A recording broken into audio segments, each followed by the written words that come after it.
A little taste of what will be commonplace in about 6 to 8 weeks. Temperatures still in the 60s at this hour, feeling like early summer. Here's a live look into downtown Green Bay, where it's mostly cloudy. That southeast wind continues strong, 16 miles an hour. It gets even stronger later tonight and for tomorrow. Appleton is at 63. You can feel the wind there as well. And dry conditions and a little cooler along the lakeshore, which has been the case all day. It's 54 right now in Manitowoc. So we got a strong spring storm blowing in tonight. We'll have some showers and thunderstorms move in a weakened state from where they are right now down to our southwest. They'll move through in the overnight. We're going to have wind gusts over 40 miles per hour tomorrow, and then blustery and turning much colder for Sunday. Right now, look at temperatures.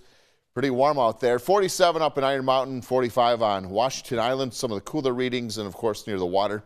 Otherwise lower to mid 60s at this time. It's 65 in Fond du Lac, 73 in Eau Claire. There are some storms moving up to the north and east, and even a few thunderstorm warnings now beginning to show in far southwest Wisconsin. The National Weather Service just did issue a severe thunderstorm watch until 4 a.m. It does not include any of the WFRV coverage area, but it gets very close up to Dodge, Washington, and Ozaukee counties. So it bumps up against it on the south end there. We'll keep an eye on those storms, but right now we're not expecting any sort of severe weather here in northeast Wisconsin and east central portions of the state. Look at this line and tail of storms. All of these red polygons are tornado warnings, and there have been confirmed tornadoes just west of St. Louis tonight, and this is going to continue to evolve.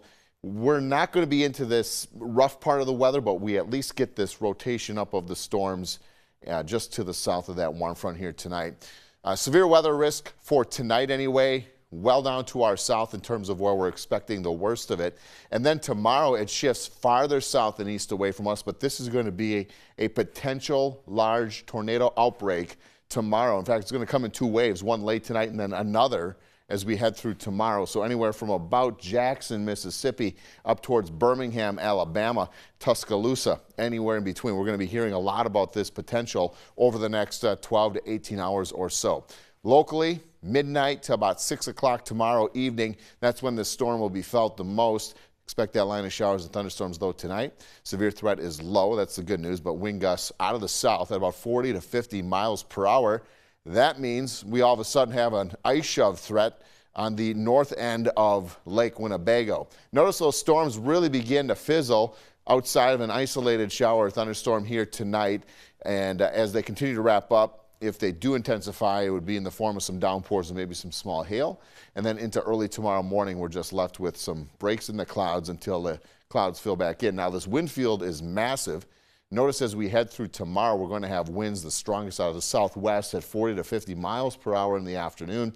Finally, that storm system lifts off to the north, and we will have improvement, although colder weather coming on Sunday. So tonight, mostly cloudy, windy, and warm. Lows falling back only to around 50. We're going to have that line of showers and thunderstorms move in the overnight. Tomorrow, partly sunny, very gusty with a spotty shower. Highs in the lower 60s, but falling through the day. All the way down to 30 on Saturday. Back up to 41, so considerably colder for Sunday. And then looking good for St. Patrick's Day, 54, and a nice mix of sun clouds.